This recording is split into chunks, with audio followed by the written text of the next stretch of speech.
Warning, this video contains team selection and captain choices which some viewers may find offensive. Hey guys, and welcome back to FPL TV. Before looking ahead to blank Game Week 31, let's regretfully talk through the absolute horror show that was Game Week 30. The game week started poorly, with Wan-Bissaka returning just 1 point in the early kickoff at home to Brighton. The unpredictable West Ham then dropped an absolute stinker against out-of-form Cardiff, conceding within minutes and losing 2-0, so nothing from Flappy Hansky. This left it all up to my Liverpool defensive double-up to rescue me, but in difficult conditions they too conceded an early goal against Burnley, so abysmal returns all round.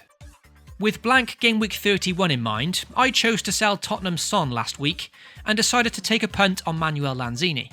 That ended up being a shocker of a decision, because although Son didn't punish, Lanzini only played 57 minutes and got just the 1 point himself. A poor pick. With Mo Salah out of form lately, I had a rush of blood to the head shortly before the game week deadline and took the captaincy away from the Egyptian. When he then returned just the 1 assist at home to Burnley, it looked to be a decent call from me. But unfortunately, I put the captaincy armband on Paul Pogba, who blanked and got booked. So this actually costed me even more points. Yet another poor decision for Game Week 30. My thinking with this one was with United's big win at PSG, and with Arsenal losing in the Europa League, I thought this game would play out differently, especially seeing how Pogba was well rested and would play further forward with Matic returning to the team. But it wasn't to be. On the positive, Harvey Barnes got me an assist, and both Eden Hazard and Jimenez scored goals as Wolves took on Chelsea, so that game delivered me some much needed points on Sunday and significantly improved my game week tally. In that game, Higuain didn't really threaten much though, and me buying him instead of Jamie Vardy a few game weeks back has ended up being a very costly coin flip. So, for Game Week 30, a deflating score of just 39 points, my third lowest score of the season. It was 9 points below the average, and has unfortunately undone the work from the last few game weeks, dropping me all the way back from 20k to 32,000. With lots of blanks and double game weeks now upon us though, things should get very interesting for the next few game weeks, and with a few chips in hand, hopefully I can make my way back up the rankings. So let's move on to blank Game Week 31 now, and check out my team selection and potential transfers for next weekend. And as always, if you enjoyed the content here at FPL TV, then please consider dropping a like and most importantly getting subscribed to the channel. With Game Week 31 only having 5 fixtures, I'm currently able to field 9 players due to the planning from the last few weeks, and here's my current lineup of 9 players as things stand. The players without a fixture in my squad this week are Pogba, Jimenez, Doherty, Wan-Bissaka and Omar Niasse. The plan for my side this week is to potentially make 2 further transfers and take a -4 hit, to then field a full 11 for Game Week 31.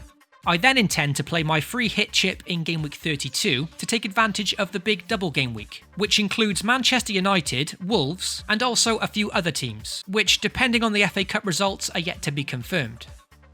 So with that discussed, my likely moves this week are Paul Pogba and Omar Niasse going out of the team, and Ryan Fraser plus Jamie Vardy coming in for a -4 hit.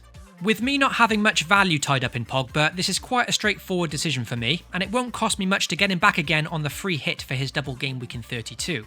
This is one reason why I'm keen to keep hold of my Wolves players for now, as I have much more value tied up in them. As for replacing my budget option Omar Niasse, Jamie Vardy is definitely the front runner, but Callum Wilson of Bournemouth is also a tempting option, with him facing Newcastle at home next. Therefore my decision this week is whether to opt for Vardy or Wilson in Game Week 31. So, barring no midweek injuries, if I am to bring in Fraser and Vardy, here's how my team would line up for Game Week 31. But as always, come and check the FPL TV Twitter page if you're keen to know the confirmed transfers and team lineup before the game week deadline.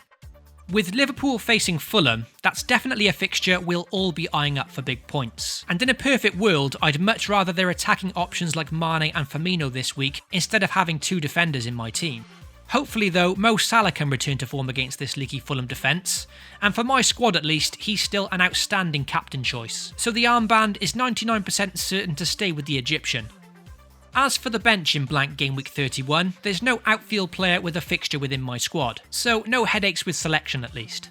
I'll be holding on to Jimenez and Doherty for now, to potentially include them in my free hit squad for double Game Week 32. And by keeping them in the squad for now, this makes it a lot cheaper for me if I do want to include them in that free hit team, rather than selling them and buying them back again. So that's my team selection video sorted for blank Game Week 31. If you enjoyed the video, as always, be sure to drop a like and get subscribed to the channel. I wish you all the best for the upcoming game week. FPL responsibly, and I'll catch you all in the next video.